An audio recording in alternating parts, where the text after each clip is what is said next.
Hi, I'm Len Rydell, Executive Director of the Blue and Gray Education Society, and I'd like to welcome you to another lecture in the Antietam America's Bloodiest Day series, which we conducted in June of 1996. Our speaker for this next talk actually is the first one to address the fighting at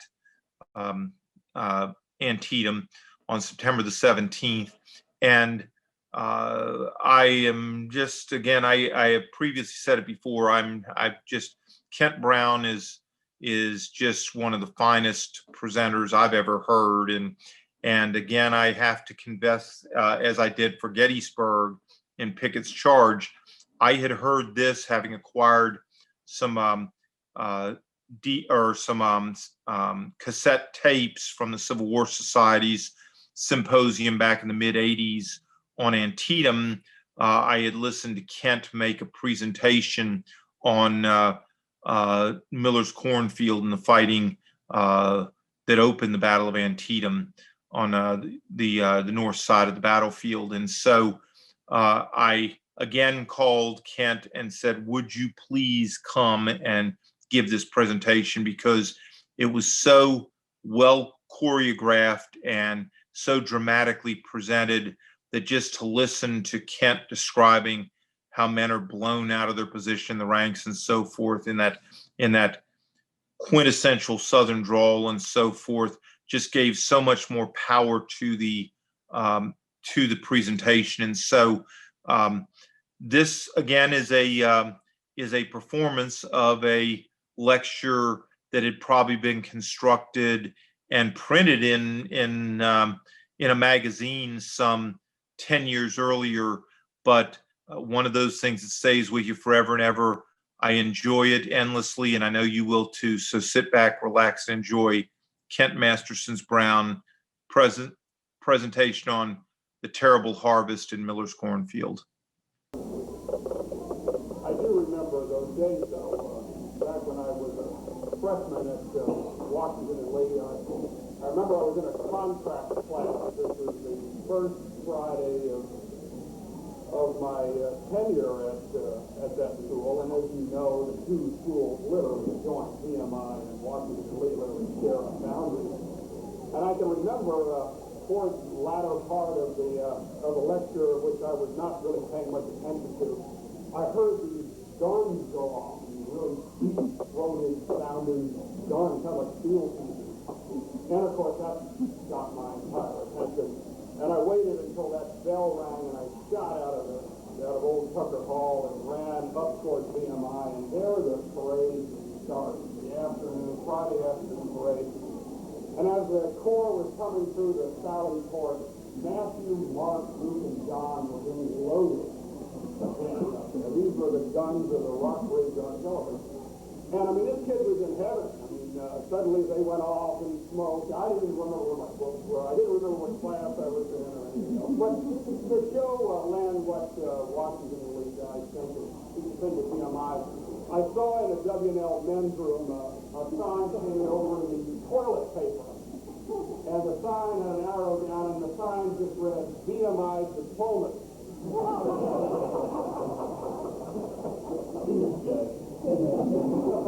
Wait till we have time for report. At about 3 o'clock in the afternoon of the third day of the great Battle of Gettysburg, the massive assault against the center of the Union lines along Cemetery Ridge was carried out by Lee's Army of Northern Virginia. It was repulsed with dreadful loss of life. To most people, that assault has come to be known as Pickett's Charge. Virginians have always referred to the attack as Pickett's Charge, since Pickett's division was composed of all Virginians. But was it an attack in which only Virginians participated? Absolutely not, as you all know.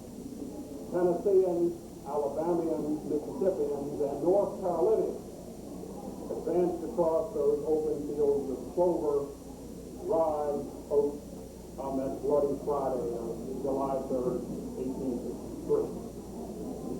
To those non-Virginia soldiers and their progeny, the assault was and has been referred to as the Pickett-Pettigrew-Trimble assault. For North Carolinians, they have been satisfied to refer to it as the Pickett-Pettigrew assault. Juxtaposing by most North Carolinians, who like to refer to it as well as the Pickett or Pettigrew-Pickett assault. The juxtaposing of Pettigrew and Pickett, the title was no mistake, as Brigadier General J. Johnson Pettigrew was a North Carolinian. In any event, the name Pickett, Pettigrew, and Trimble honored the division and Denny Division commanders and soldiers participating in this devastating affair. North Carolinians have always taken particular affront to the references to the attack of Pickett's charge. Car Heels used a reference to Pickett's charge in most post-war literature about Pickett's famed division as attempts to denigrate the old North State and its men. Wrote one embittered Car Heel to the author of a pamphlet which viciously attacked the pro-Virginia literature regarding the third day at Gettysburg. No living man suffers more from these mean and jealous attempts to deprive North Carolina of her proper honor than I do. I sometimes almost get sick over them. I have always regarded the effort of some Virginians, not all, thank God, to deprecate the North Carolina troops in the Battle of Gettysburg as simply a damnable and dastardly outrage. The letter was signed, "Your friend and fellow North Carolinian." The battle over credit in the Pickett-Pettigrew-Trimble assault was, long after the Battle of Gettysburg and after Appomattox, every bit as furious as the Great Charge itself. The antecedents of the battle over credit may be found in the historic rivalry between the Old Dominion and the Old North State, which dates to colonial times. Unhappily for North Carolinians, as well as Tennesseans, Alabamians, and Mississippians, the principal press accounts of the Battle of Gettysburg were from Richmond, Virginia newspaper correspondents. The principal command personalities, including, of course, Robert E. Lee, were Virginians. Richmond newspaper accounts exalted the role of Virginia, leaving the impression with readers that the attack was, in fact, Pickett's charge. One Virginia war correspondent writing on July 8, 1863, wrote of the brave Virginians and how Pettigrew's division broke and retreated pell-mell. The article was as false as it was regrettable. One old North Carolina soldier responded with irritation. Indiscriminate praise had a very demoralizing effect upon many of those Virginia troops. They were soon taught that they could save their skins and make a reputation too by always being provided with an able corps of correspondents. Favoritism among Virginia-born commanders for the Old Dominion soldiers was to most North Carolinians unbounded, and that favoritism usually found its way into official reports of the battle. With Virginia-authored newspaper accounts and with the Army of Northern Virginia, largely commanded by Virginia, the story of the Great Assault, indeed, was first reported with great distortion. Most parties, those distortions were perpetuated through malignant motives in the hearts and minds of self-laudatory Virginians. A typical post-war account of the Great Assault would read as follows. Those on the left, North Carolinians, Tennesseans, Alabamians, and Mississippians, for the most part formed the left flank of the assault force, faltered and fled. The right, Pickett's division, all Virginians formed the right flank, behaved gloriously. Each body acted according to its nature, for they were made of different stuff. One of common earth, the other of finest flesh. Pettigrew's men were North Carolinians. Pickett's were superb Virginians. A new thing. Such writing, North Carolina Captain W.R. Bond, a veteran of the Great Assault, wrote this in response.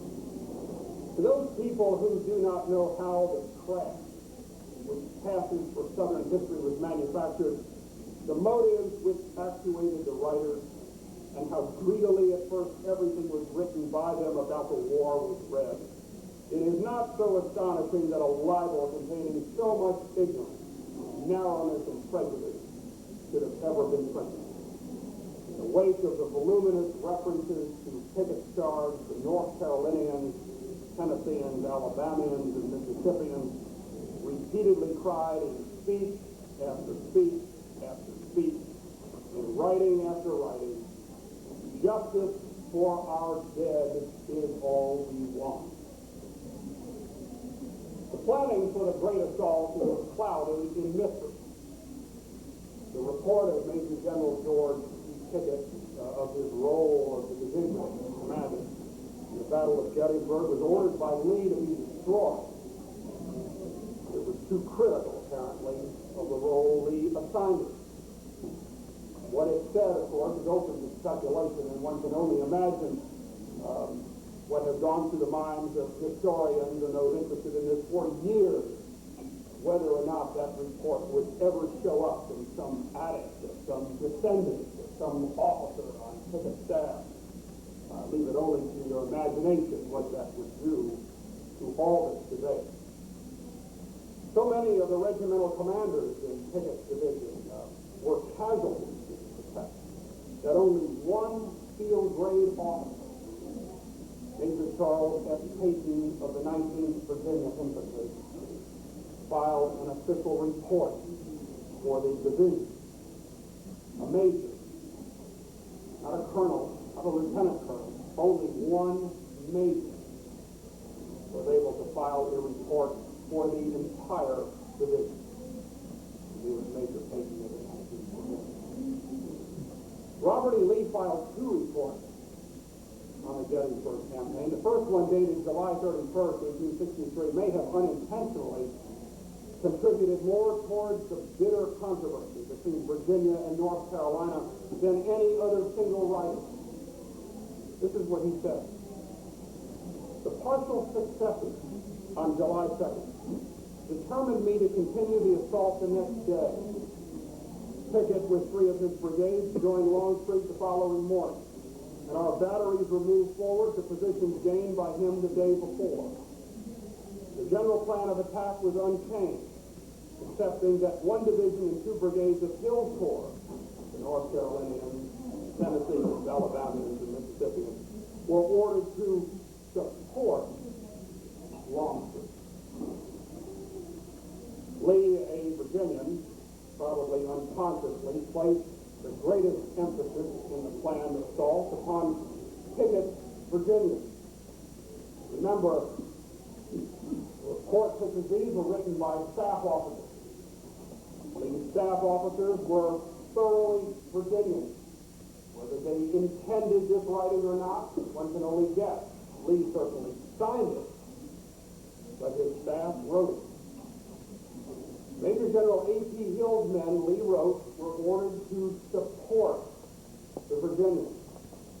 The term support, of course, has varied meanings. Virginians pointed to it as justification for the title of Pickett's charge, claiming Lee acknowledged that Hill's men had only a supporting role. Those from North Carolina, Alabama, Mississippi, and Tennessee were utterly incensed over the years by such a claim.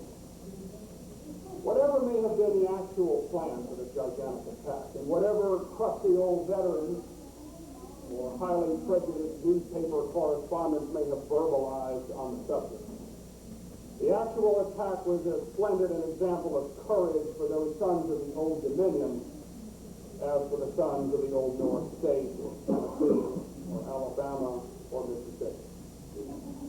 One old Union veteran wrote rather dispassionately, "There's not a shadow of a doubt in my mind but that the sons of North Carolina, Tennessee, Alabama, and Mississippi carved on the tablets of history equal laurels with the sons of Virginia in the great event of that supreme attempt to gain victory on Cemetery Ridge. Pettigrew and Trimble deserve equal honors with Pickett, and if we weigh with judicial exactness, more for impartial evidence proves that they suffered in greater degree and forced their way nearer the lines where pitiless fate barred their entrance. The nearest point reached by any troops was Bryan's Barn. This is made conclusive by evidence on both sides. If there were 1,000 Confederates inside the stone wall at the angle, more than 2/3 of that number must have been Pettigrew's men. Lee's Army of Northern Virginia had soundly defeated the left wing of General George Gordon Lee's Army of the Potomac on the first day of the Battle of Gettysburg. Principal among the brigades of Lee's army was fought so desperately on July 1 were those of Brigadier Generals Pettigrew, Davis, and Colonel Brockenbrough. Pettigrew's brigade, all North Carolina, suffered more casualties at Gettysburg than any other like-sized unit in Lee's army. In fact, it suffered more at Gettysburg than any other brigade in Lee's army in any other battle of the war. The famed 26th North Carolina Infantry of Pettigrew's brigade lost nearly 86% of its effective force at Gettysburg, most on the first day. Its regimental officers all killed or desperately wounded. The 26th mustered but a handful of soldiers on July 3rd, 1863, in advance of Pittsburgh town. Exemplary of the casualties in the 26th North Carolina was Captain Romulus Tuttle, Company F. He led into the first day's battle at Gettysburg 91 men in his company, all of whom were either killed or wounded. In all, 19 were killed and 72 wounded, 12 mortally. In the 11th North Carolina, Company C reported for duty on the first day's battle 2 officers and 38 men. By day's end, 4 enlisted men remained. Meade's army had withdrawn to the heights south and east of Gettysburg to end the fighting on July 1st. From those advantageous positions, Meade assembled his widely scattered forces. In a defensive line shaped like a fishhook, Meade's Army of the Potomac stretched from Culp Hill east of Gettysburg to Cemetery Hill and southward down Cemetery Ridge to the peculiar eminences known as the Round Top. On July 2nd, Lee assaulted Meade's flank. Foothold was gained on elevated terrain south of Gettysburg by 2 divisions of General James Longstreet's 1st Corps. And in the darkness of July 2nd, the belt of Union trench lines along Culp Hill was captured. Having battled Meade's flank, Lee resolved on July 3rd to strike the center of the Union Army. That center of the Army of the Potomac was situated along a low ridge known as Cemetery Ridge. The Union 2nd Corps, commanded by Major General Winfield Scott Hancock, held the center of that line. For Confederate soldiers to assault from Seminary Ridge, the parallel ridge running to Cemetery Ridge, they would have to cross nearly a mile of open, undulating fields of clover, oats, and rye to gain the Union position. Union positions along Cemetery Ridge followed a low-lying stone and rail fence which made 2 right angles. Running northward just beyond a large clump of trees, the stone wall made a 90-degree angle east for some 80 yards, and then made a 90-degree angle north again. Thus the Union line in front of the clump of trees, the apex of this attack, was 80 yards closer to the Confederate line than the Union line north of the clump of trees. Behind the little stone fence, better part, 2, actually 3 divisions of the 2nd Corps, along with the Corps Artillery Brigade of 4 batteries, George Woodruff, Battery I of the 1st United States, Arnold's Battery A of the 1st Rhode Island, Cushing's Battery A of the 4th United States, Brown's Battery B of the 1st Rhode Island. All days awaited the Confederate movement. Units were reinforced by regiments and batteries from the 1st, 3rd, and 6th Corps of the Army of the Potomac. It brought in Rorty, Battery B of the 1st New York, Weir's, Battery C of the 5th United States, Cowan, 1st New York Independent Battery, the Havelock Battery, Fitzhugh Battery, all the firepower into which any Confederate advance would be led would be absolutely enormous and as deadly as one can imagine. Lee was convinced he should attack Meade's center. In several councils of war, and there may have been as many as 3 of them, with his chief lieutenant, Lee determined to utilize the fresh but undersized division of Longstreet's Corps led by the dapper Major General George E. Pickett. The division had arrived at Gettysburg from guarding trains at Chambersburg, Pennsylvania, the evening before. It consisted of 3 fine brigades. The brigade of Brigadier General Richard B. Garnett included the 8th Virginia Infantry of Colonel Epahunty, mostly northern Virginia, Leesburg, Middleburg, Aldie, Warren. The 18th Virginia Infantry commanded by Colonel H.A. Carrington. Anyone who's been to Charlotte Courthouse, Virginia, the Carringtons are as old a family in Virginia as any.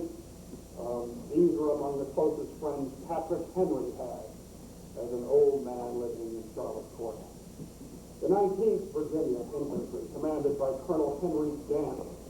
The 28th Virginia commanded by Colonel R.T. Allen. And the 56th Virginia Infantry commanded by Colonel William Dabney Stewart of Stanton, Virginia, famous old family, a Virginia Military Institute graduate. The brigade of Brigadier General Lewis A. Armistead included the 9th Virginia Infantry commanded by Major John T. Owen, the 14th Virginia commanded by Colonel James G. Hodges, the 38th Virginia by Colonel E. C. Edmonds, the 53rd Virginia, commanded by Colonel W.R. Eileth, the great-grandson of Patrick Henry. The 57th Virginia, commanded by Colonel John Bowie Magruder, another Virginia Military Institute graduate. The brigade of Brigadier General James Lawson Kemper included the 1st Virginia Infantry, commanded by Colonel Lewis Burrow Williams, Jr. Probably no one in his entire entourage had more connections with colonial Virginia than Lewis Burrow Williams. The Burrows are among the oldest settlers of Virginia. Colonel Williams himself came from Orange, Virginia, a graduate of the Virginia Military Institute. The 3rd Virginia Infantry, commanded by Colonel Joseph Mayo of Richmond, Virginia. The 7th Virginia, commanded by Colonel Waller Caswell Patton, the brother of George Smith Patton, grandfather of General George Smith Patton. This man, also a graduate of the Virginia Military Institute, ranks as one of those people. His great nephew was looked to most of his life as one of his great examples of soldiers. The 11th Virginia Infantry, commanded by another VMI man, Major Kirkwood Odie of Lynchburg. The 11th Virginia was a Lynchburg unit. The 24th Virginia, commanded by Colonel William R. Terry. In all, Pickett's division numbered about 4,300 officers and men. Its soldiers were mustered out of nearly every geographic region of Virginia. 7th Virginia, for instance, the Colonel Waller Caswell Patton had men from as far west as Wise County in the mountains, and as far into Piedmont, Virginia as Culpeper, where Waller Caswell Patton himself came from. Some referred to Pickett's division and the men in this great command as the flower of Lee's army. In addition to Pickett's division, it was determined that the attack would also be made by a division and a demi-division from Major General E.P. Hill's 3rd Corps. Major General Harry Heath's division was selected. Heath, having been wounded on July 1, the division was commanded by youthful and brilliant Brigadier General J. Johnson Pettigrew. That division was composed of 4 brigades. The 1st Brigade, Pettigrew's Brigade, was commanded then by Colonel James K. Marshall, as Pettigrew was commanding the division. This is the grandson of Chief Justice John Marshall. It included the 11th North Carolina, Colonel Collick Leventhorpe. 26th North Carolina, now commanded by a Captain H.C. Albright. The 47th North Carolina by Colonel G.H. Faribault, and the 52nd North Carolina commanded by Lieutenant Colonel Marcus A. Park. The brigade of Colonel J.M. Brockenbrough, now commanded by Robert Mayo, consisted of the 40th Virginia, the 47th Virginia, which is Mayo's own, the 55th Virginia, and the 22nd Virginia Battalion. Most of these men were from Richmond, in the Richmond area. The brigade of Brigadier General James J. Archer was under the command of Colonel Burkett Davenport Fry of Alabama, since Archer had been captured by the enemy on July 1. The brigade included the 13th Alabama, the 5th Alabama Battalion, commanded by A.S. Vandegraff, the 1st Tennessee, commanded by Major Felix Buchanan, the 7th Tennessee, commanded by Lieutenant Colonel S.G. Shepard, 14th Tennessee of Captain B.L. Phillips. And the brigade of Brigadier General Joseph R. Davis consisted of the 2nd Mississippi, the 11th Mississippi, the 42nd Mississippi, and the 55th North Carolina, commanded by Colonel J.K. Connolly. In addition to Pettigrew's division, a portion of the 3rd Corps Division of Major General William Dorsey Pender was to advance in this assault.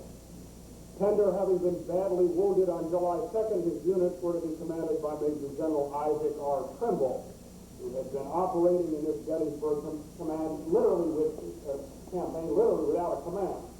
I often wanted to know why Trimble was even in this operation up here.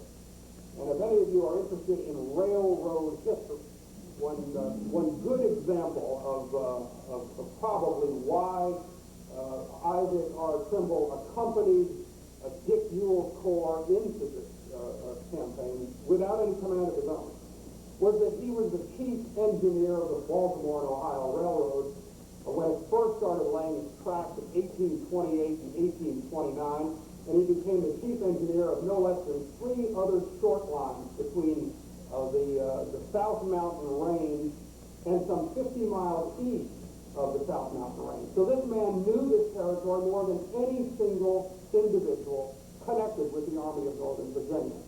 He was without a command, and when Dorsey Pender went down on July 2nd, Lee placed him in command of this demi-division of Dorsey Pender. This division was solid North Carolina. The brigade of Brigadier General James H. Lane in this division, the 18th North Carolina, the 28th North Carolina, the 33rd North Carolina, that's Colonel C.M. Avery's brigade. His brother, Isaac R. Avery, had fallen on July 2nd along the slopes of East Cemetery Hill in command of a brigade. His actual regiment was the 6th North Carolina, the Bloodiest. This was C.M. Avery, his brother, and the 37th North Carolina. The brigade of Brigadier General Alfred M. Scales was on the day of the assault commanded by Colonel William Lee J. Lawrence, as Scales had been wounded on July 1. And that brigade was composed of the 13th, 16th, 22nd, 34th, and 38th North Carolina Infantry Regiments. Numbering in all nearly 6,200 officers and men, Pettigrew's and Trimble's gallant soldiers indeed represented some of the best fighting spirits in Lee's army. Already badly decimated in the first 2 days of battle at Gettysburg, these regiments had earned unsurpassed reputations on virtually every battlefield in the East. The great assault was to be made with Pickett's division forming the right flank. Within Pickett's division, Kemper's brigade would form the right, Garnett's brigade the left, and Armistead's brigade would form the second line behind Garnett. To the left of Pickett's division was to form Pettigrew. Within Pettigrew's division, Fry's, or formerly Archer's brigade, would form the right. Marshall's brigade, formerly Pettigrew's, would form to the left of Fry's. Davis's brigade would form to the left of Marshall. And Brockenrose, or Mayo's brigade, would form the extreme left of this division. Pettigrew's men formed the front line. In Pettigrew's rear, forming the second line, would be the brigades of Lane and Lawrence of Trimble's Demi division. The Pickett's division's far right, the Alabama and Florida brigades of Brigadier General Cadmus Wilcox and Colonel David Lang were eventually advanced into the fight, although their role in the assault proved to be of little significance and value. With a heavy Union concentration, particularly artillery along Cemetery Ridge, and with the field over which the assault was to proceed being open, it was decided that the attack would be preceded by a heavy artillery bombardment. It would hopefully weaken the Union defenses and provide sufficient smoke cover to conceal much of the advance. The temperature at the time of the attack was nearly 87 degrees. The heat and humidity being extraordinarily high. The smoke would linger low to the ground for quite some time, screening the movement.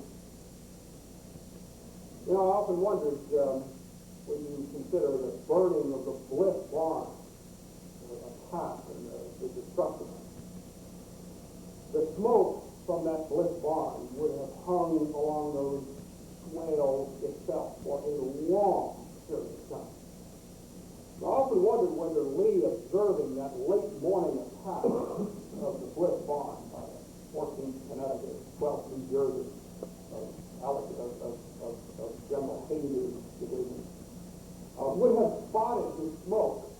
There was literally a belt of smoke along those swales in front of him, and remarked that a heavy bombardment from every gun we can muster along this line would literally cause smoke to hang here just like that, and would form a screen behind which this advance could be made. He probably did, because it was certainly evident to us from that lingering smoke just hanging on the breeze. There was no breeze at all. It was a very gentle wind, south-southwest breeze apparently, but it would just cause that smoke to hang in these fields. All through the morning of July 3rd, Confederate artillery, nearly 150 guns, were massed in front of Seminary Ridge.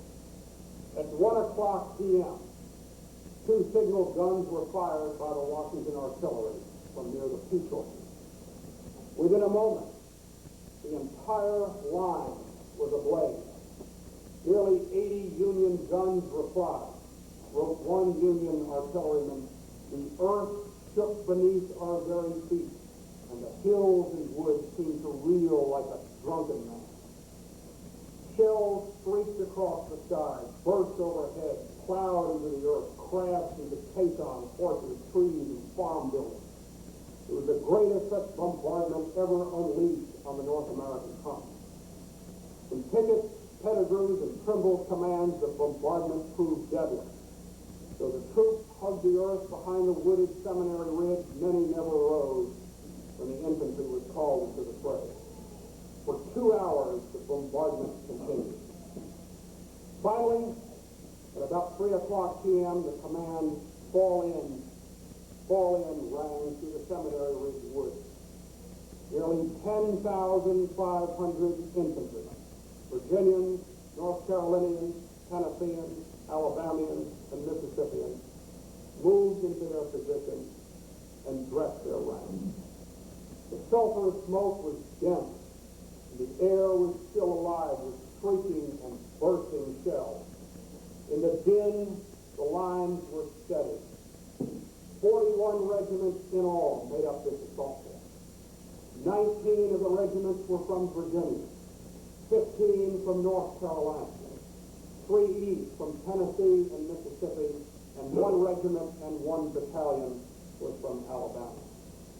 Pickett, his heart saddened by what he foresaw to be a dreadful waste of life, Tears apparently filling his eyes, stood in front of his 3 brigades and said, "Charge the enemy and remember old Virginia."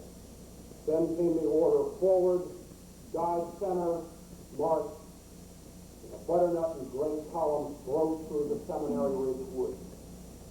General Garnett, ill, wearing an old blue army overcoat, led his men out astride his horse, one of the very few men mounted, the Kemper's brigade abreast. The ranks were in nearly perfect alignment. Fifes and drums played airs, some played dixie. Armistead and his men followed. To the left, Pettigrew's men, drums rolling with cheers for the old North State, ringing in the air, moved out into the smoke-covered field, dressed ranks, and stepped off several minutes behind Pickett's men. Trimble's North Carolinians followed methodically the advance of Pettigrew. Almost impossible at first to see from the Union lines due to the dense smoke and swales, and there was one gigantic swale, somewhat now obliterated because of the construction of Camp Cope during World War I, but still basically in evidence. This advance soon came into view of enemy gunners and infantry. And it's kind of amazing, so many of those soldiers looking out across those fields couldn't see anything, and then suddenly you would hear, "Here they come. Here come the infantry." And they would remark in their diaries and reminiscences how all eyes were now fixed on this gigantic scene. Old Lieutenant Tully McCrae of Woodruff's battery made the most apt remark when he saw this huge force coming at us. He said, "We thought our chances for Kingdom Come or Libby Prison were pretty good." The sight must have been awe-inspiring. More than 1/2 mile the columns extended from flank to flank. Regiments were in 3 ranks. Officers mostly in the rear, to file close.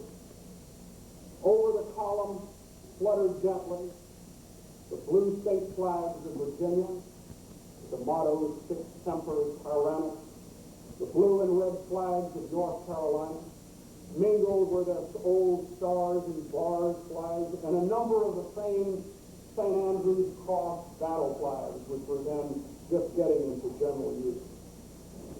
It was remarked by a Union soldier looking at this vast array of manpower, mostly in butternut color, looking at the muskets with bayonets attached at right shoulder shift.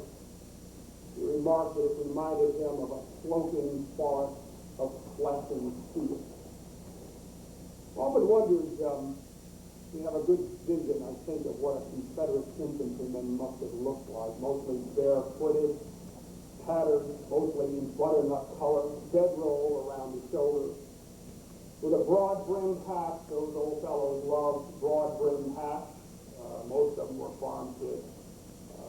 The broad-brimmed hat served as well. But I often wondered, what did these colonels look like? There were 32 of these colonels and lieutenant colonels, majors in Pickett's division. What did they look like? You know, I never found a good description of them until working on this book on their retreat from Gettysburg. I came across in a collector's collector a letter written by Colonel Eileth from Williamsport. Colonel Eileth's going to fall in this attack with a shell burst near him and a fragment's going to hit him in the chest. And he thinks the wound's mortal. He's spewing blood out of his mouth and nose and all of this, and yet he lives. It was just an enormous contusion. But this man survives, and he actually commands troops at Williamsport on July 6th at the great Wagoneers fight down there. And he writes a letter to his father from his ambulance wagon. And he describes what he looked like in this attack. Now let me just kind of go through it. He's wearing his frock coat, comes down to his knees. One you typically see, double-breasted frock coat, with his vest, white shirt underneath it, collar tied with a tie. Over his frock coat, he wears a bedroll, just like his men. And he tells his father why he wears a bedroll. He wears a bedroll because he has found out, as most of his fellow officers have found out, that if you are hit, wounded on the battlefield, and you have a blanket, and you get yourself warm, you are more than likely, if the wound is capable of being survived, to survive it. What he's describing is the effect, the alleviating effect of shock by warmth. And they found that just because of seeing it. So Eilert says that he was in his entire outfit, frock coat with his gillions up his sleeves, a broad-brimmed hat like his men to keep the sun out of his eyes, and a bedroll, vest and everything. And the reason he describes it to his father is that when the shell burst in front of him, the shell fragment hit his bedroll. And the bedroll, coupled with the frock coat, coupled with the vest, coupled with the shirt, keeps the shell fragment from penetrating the skin. So here's this man's pistol, tongue-in-reach buckle with the Virginia State seal on it, probably a Boyle, Gamble, and Maxey staff officer's sword in his hand. This is the man who is leading the 53rd Virginia Infantry in this attack, and he probably looks like virtually all of those colonels and lieutenant colonels and majors leading these commands into this attack. Union gunners, seeing this vast array, feverishly fire shells into the huge columns. They burst overhead of these columns, explode within the ranks, not in the ground, but explode in the air, but inside the ranks, because these are all timed shells. Unlike the movie, they're not exploding in the ground up, they're exploding in the air down on these men, because that's how the anti-personnel shot shells work. Men, it was said from this gunfire, would, quote, fall like 10 pins. In fact, one diarist in Harry Heath's division recorded that the entire front line, the minute the batteries on Cemetery Ridge opened upon Harry Heath's or Pettigrew's line, the entire first line just sunk into the ground. Just sunk into the ground, out of sight. The column marched at route steps, a deliberate march of about 100 steps per minute. With average 30-inch strides, the columns advanced slightly under 100 yards every minute. As the columns moved, field officers were heard steadying their commands, nervously beseeching them to close up the ranks. Close up the ranks. Almost from the time this attack stepped off, men were leaving the ranks. Couldn't take it. Some wounded. The effect of the shell fire, the concentration of it, was so horrific that many simply could not stand it. Men spoke to one another in these columns. Men remembered it. Union soldiers remembered it. Confederate soldiers remembered it. It sounded like a murmur, accompanied by the jingle of canteens and accoutrements. The rustle of the thousands of feet amid the stubble in these fields stirred the cloud of dust, like the dash of spray at the prow of a vessel, said one diarist. Birds were flushed out of the air before the column, flew ahead of these columns with the birds nesting in these fields. Midway between Seminary Ridge and Cemetery Ridge ran the Emmitsburg Road. On the west side of the road, at intervals, the fences were broken down and Union skirmishers were poised. In front of Pickett's columns on the eastern side of the Emmitsburg Road stood the red Cadore farmhouse and barn. The terrain behind the Cadore farmhouse began an upward slope to the crest, which frowned the Union defense line. West of the Emmitsburg Road, along Pettigrew's left front, were the remains of the fired Bliss barn, Bliss house, and yard fences. Once it was passed, over 1/2 mile of open field had to be passed before the troops actually struck the Union line. between Pickett's left front, Garnett's brigade, and Pettigrew's right, Fry's brigade. A slight ridge and a fence line separated the columns until they reached the Emmitsburg Road. From the outset, it was planned that Pickett's columns and Pettigrew's columns, followed by Trimble's, would step off the attack apart from one another, follow the terrain, and when they reached the Emmitsburg Road, Pickett's Virginians would perform a left oblique movement, rest upon Pettigrew's right flank, and proceed in unity toward the Union line. As the columns pressed through the smoke and dust toward the Emmitsburg Road, the fury of the Union artillery increased. Artillery fire was now coming from Cemetery Hill, as well as Little Round Top, and the Artillery Reserve Brigade, north of Little Round Top. Vast gaps were torn in these ranks. Union skirmishers along the Emmitsburg Road quickly fled across the field to the relative safety of Cemetery Ridge. As Pickett's three brigades reached the Emmitsburg Road, the air was pierced by shouts of field officers, ordering the men to left oblique, as if on dress parade with all this shell fire, all this smoke, all these bursting shells.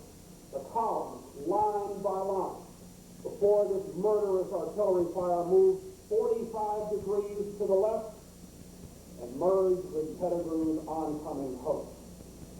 The assault force was now one gigantic column, moving forward, as an eyewitness said, as with one soul. Artillery and small arms fire were hitting the oncoming ranks severely. A Tennessean in Fry's brigade described his sensations now as he's approaching the Emmitsburg Road. He's in Pettigrew's column, and this is a memoir he writes in a Philadelphia newspaper shortly after the war. As the charging column neared the Emmitsburg Road, volley after volley of small arms aided with dreadful effect in thinning our ranks. We reached the first plank or slab fence, and the column clambered over it with a speed as if in stampeded retreat. The time it took, and just imagine yourself, with all of this coming at you, the nerves you feel, the time it took to climb to the top of the fence, which is the fence on the west side of the Emmitsburg Road, seemed to me an age of suspense. It was not a leaping over. It was rather an insensible tumbling to the ground in the nervous hope of escaping the thickening missiles that buried themselves in falling victims in the ground and in the fence, against which they rattled with the distinctness of large raindrop patterns on a roof. This man climbs to the top of the fence and falls into the Emmitsburg Road. He cannot get his legs to hold him up. And then one wonders how, once he collapses onto the floor of the Emmitsburg Road, he is in fact able to stand up again and go over the next fence on the east side of the Emmitsburg Road. Illustrative of the heavy gunfire faced by Pickett, Pettigrew's, and Trimble's men was a rail fence, a section near where this Tennessean crossed. It had been reduced to fragments by being hit by 800 bullets. The column continued up the slope for the Union works. Union artillery began firing canisters, which ripped and tore gaping holes in the butternut ranks. Midway up the slope, Pickett's brigade began yet another left oblique as the Union flanking columns were monitored for a devastating fire into the Virginians. It was also a left oblique because out after the fighting on the evening of the second day, Brown's battery had left nearly 30 battery horses dead out there on a small knoll just in front of the angle, along with remnants of caissons and lumber that had been shattered the night before by the attack of Ambrose Rent and Wright's brigade, and Pickett's Virginians were trying to avoid this mess between them and the crest of Cemetery Ridge. Brigadier General James L. Kemper went down in the smoking fury, A bullet entered his groin and ricocheted up his spinal column, and yet this man lived to become governor of Virginia. General Garnett, still steadying his men, was blasted from his horse. The frightened and wounded steed sped to the rear, but Garnett's body was never found. He's probably buried in the National Cemetery as an unknown soldier. Interestingly, though, his sword was later found in a Baltimore pawn shop. Out from the rear of Pickett's bloody column came Brigadier General Armistead, hat atop his aloft-held sword, urging his Virginians to give the enemy the cold steel. Oh, lo, Armistead, and his men struck the fence line in front of a clump of trees. They advanced into the outer angle amidst the wrecked Battery A of the 4th United States Artillery of Lieutenant Alonzo Cushing. And there, Armistead fell literally riddled with bullets. This man probably received flanking fire from 2 guns that George Woodruff's battery sent over after Cushing's battery had been wrecked, along with the fire of Arnold's battery, which at least two guns had been turned into the angle, and that at least 4 companies of infantry from the 71st Pennsylvania were behind the stone wall between the 2 angles.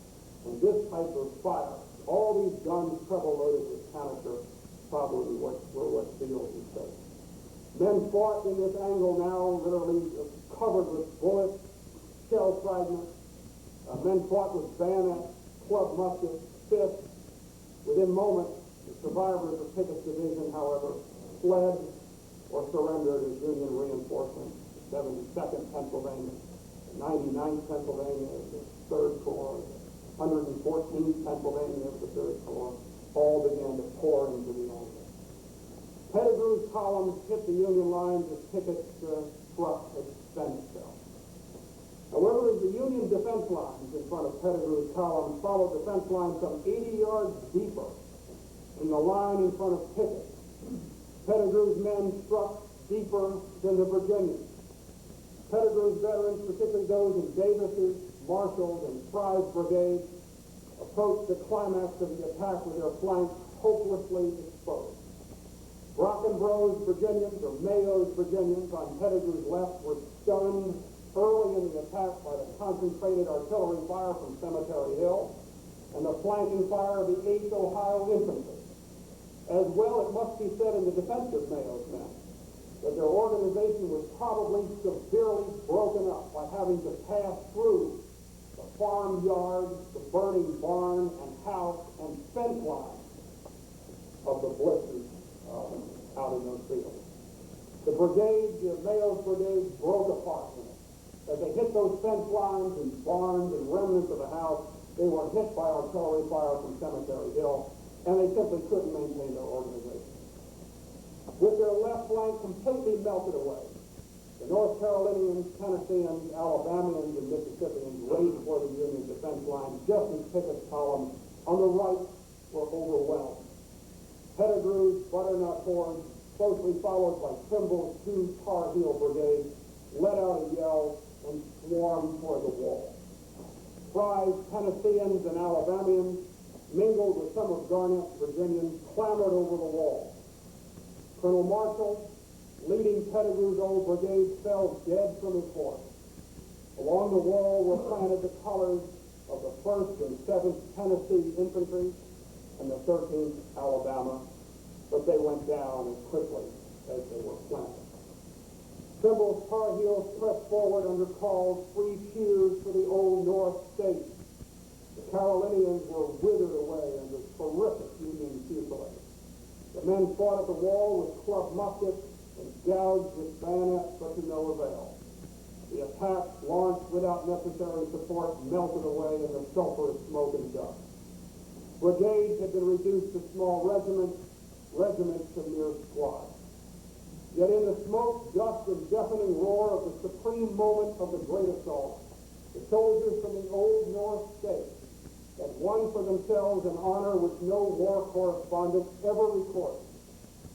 The 55th North Carolina, Colonel Conley, led that day by Captain Satterfield, penetrated to within 9 feet of the stone wall just below the Bryan house.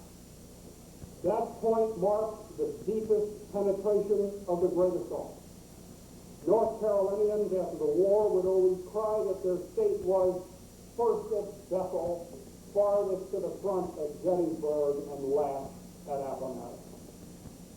There was no corner, though, on gallantry that bloody day. Pickett's division lost 2,882 officers and men killed, wounded, and missing. That figure represented a staggering 62% casualty rate. 31 of Pickett's 32 colonels, lieutenant colonels, and majors were killed, wounded, or missing. And all 3 brigadier generals were casualties. 2 would die, 1 would survive.